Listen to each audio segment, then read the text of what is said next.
This ProTool dual trim brush is the standard brush in the lineup. Its 14-inch cleaning path and 4 pencil jets offer versatility with more efficient and quicker cleaning than 12-inch brushes.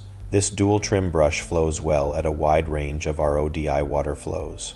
Shown here at 1.4 gallons per minute, the brush will help you to make quick work of rinsing large plates of glass. It is likely that you will want to slow the water down for smaller residential panes, cut-ups, and on windy days. Here at 1.0 gallons per minute, the water flow is drooping nicely. Many RODI systems only produce 0.6 gallons per minute, and when you start to clean with a water-fed pole at 40 and 50 feet high up the building, water flow will be reduced. This dual trim brush handles the lower water flow well, still offering a fair bit of separation of the brush from the glass.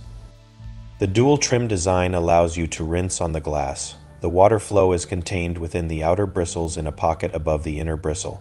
This allows the pure rinse water to rinse the glass and the bristles at the same time, leaving behind a spot-free finish. ProTool. J.Racenstein.